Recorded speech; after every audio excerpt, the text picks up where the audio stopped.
Welcome to Supreme Success Online Classes. How have you been? I've seriously missed you. It's been a very long time since we had our lessons. I'm so excited to see you all today. As you all know, my name is Mr. Cardinal, and I will be taking you on English on how to go about solving questions that may pose challenges during your post-UATME examination. Okay, so today we shall be talking about idiomatic expressions. Now, idiomatic expressions are sentences or phrases that do not have a literal meaning. These are phrases in which the meaning of these sentences are not literal, so they do not mean what they seem to say. Are we together? They do not mean what you know as usual, their literal meaning. So, idiomatic expressions or phrases or figurative expressions or phrasal verbs, whichever you feel you want to call them, these are sentences that do not have literal meaning. Now, for your examinations, you will be asked to solve questions that have idiomatic expressions. Now, it is also important for you to know that in English language, we have over 25,000 idiomatic expressions. Over 25,000. So how do you know? Do you have to go and solve all the 25,000 idiomatic expressions in English to tackle your examination? Of course, no. Today I will be giving you the common questions, idiomatic expressions that will come out in your examination. So you have to thank me for doing that research. Alright, so we shall be focusing on some idiomatic expressions. The first one we have on our list today is number one. Before I begin also, you can try as much as possible to first go through the questions. You can write them down and try to solve them. Then you do the corrections with me. You can try to score yourself and say 2 on 10, 8 on 8, 7 on 8. Alright, so are you ready? You can pause the video, solve the questions, then continue after scoring yourself. Alright, let's get started. Are you ready? Okay, let's go. Number one here we have, it got the job and suddenly became swollen headed. Became swollen headed. What does it mean?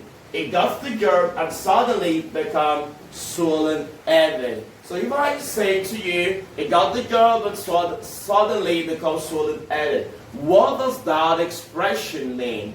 What does it mean? A, the job is full of hazards. The job is full of hazards. B, the job made him become proud. The job made him become proud. C, the job made him a big man. The job made him a big man. And D, the job made him wealthy. The job made him wealthy. So what is the answer? What is the answer? Well, the answer is simple, and the answer is B. The job made him become proud. The swollen headed is to be proud. That's what we mean. That's the idiomatic expression there. Alright, so that's for number one. And going to number two, we have someone who persists in doing the wrong thing after he had been punished is said to be dash. Someone who persists in doing the wrong thing after he had been punished is said to be A, stubborn, B, heady, C, recalcitrant, D, disobedient. Okay, so what is your answer? Stubborn, heady, recalcitrant, and disobedient. So what is going to be your answer? The answer is C. The answer is C. This means to be resisting, to resist authority. Okay, that's what that word means. To resist authority. Okay, so that's what we mean by that.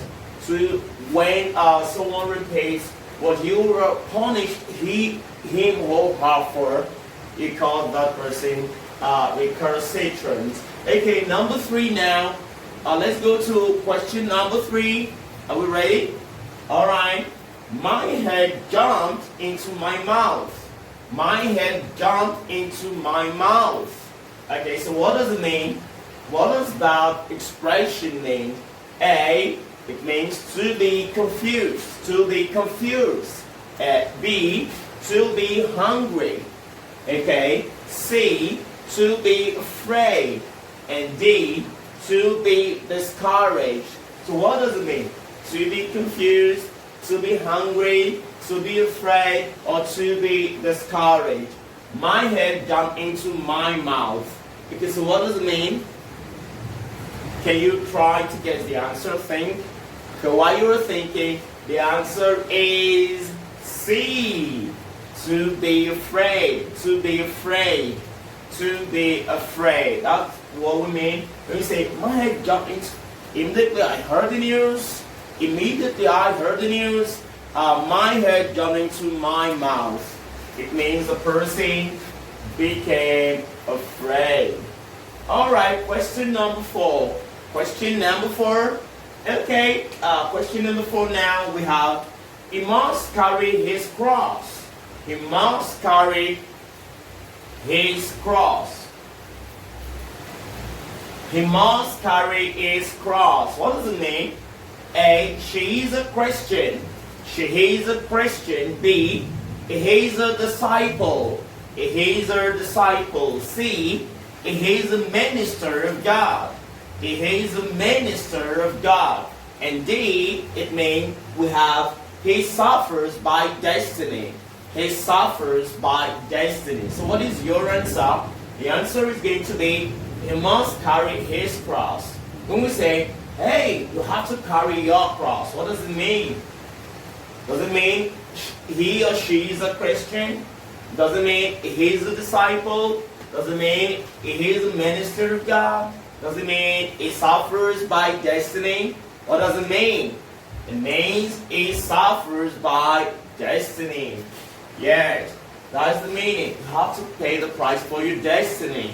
That's the reality. When we say you must carry your cross, means you have to pay your price to achieve your destiny or fulfill your purpose.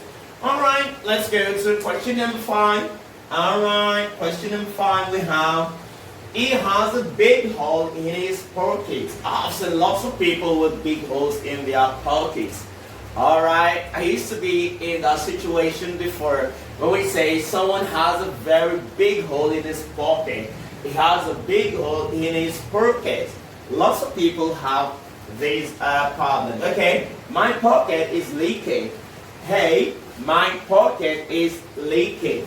B, my money comes and goes fast. My money comes and goes away fast. C, my pocket is torn. And D, my pocket is not in good shape. My pocket is not in good shape.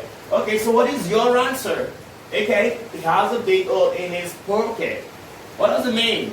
It simply means the answer is B. That person cannot keep money. The person spends money fast. My money comes and goes away fast. When someone spends money carelessly, excessively, you say this person's money comes and goes away fast. Yes, my money comes and goes away fast. I'm sure you've learned this today. That's for question number 5. And question number 6 now. Alright, let's go to question number 6. A group of letters that is added to the beginning of a word in order to change its meaning is called dash. A group of letters that is added to the beginning of a word in order to change its meaning is called dash. A, suffix. B, antonym.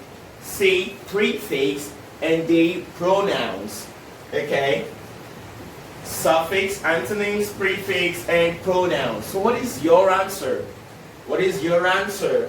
The answer is prefix. I remember I said this at the beginning of the first lessons, that prefix are letters or group of letters that are added to the beginning of a word. Now this prefix can change the meaning of a word, they can change the pronunciation of a word, and they can change the class of word it becomes. It can move from being a noun to a verb to an adjective, etc., etc. Okay, so that's what we call a prefix, group of letters. Alright, so we're going to try to refresh our memory to talk about synonyms. Alright, in the first class we talked about words that are nearly in meaning, words that have almost the same meaning with a word. Alright, okay, the first antonym we have here is the word, choose a word that is similar in the meaning to the head word. The first word we have here is astonish. Okay, the word is astonish. Astonish. Okay, astonish. A, we have asunder. B, attack. B, surprise. And D, sensible. Asunder, attack, surprise, sensible. Okay, which word is nearly meaning to the word astonish, to be astonished? What does it mean? It simply means, the answer is, now if you remember we said the first thing to do is remove the prefix of the word or look for the positivity, if it's a positive word or if it's a negative word. Now let's try to look down. Astonish, it's a positive word. Now let's try to see the answer. This is negative.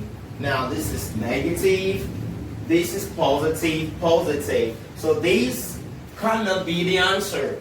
Asunder cannot be the answer. Attack cannot be the answer. It's either surprise and sensible. So what's going to be your answer? The answer is surprise. Surprise. So that's how to go about it and show you when you don't know the meaning of a word, you try to separate these words into the positive words and the negative words. The next one we have is measurable. Measurable. Okay? Measurable is a negative word. We have mischief, we have wretched, we have mistake, and we have wicked. Okay? Mischief, wretched, mistake, and wicked. All these words are negative words. Alright, so what is the meaning of the word? Actually, to be miserable means to be wretched.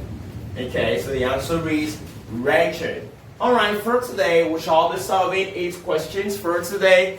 I'd like you to go through this lesson again. Try to master these idiomatic expressions and try to ensure you master how to solve your synonyms and antonyms. So that will be all for today. Thank you so much for listening. If you have comments, observations, please ensure you drop it in the comment section below. And it is also important to tap subscribe for this channel. Thank you so much and have a wonderful day. Bye.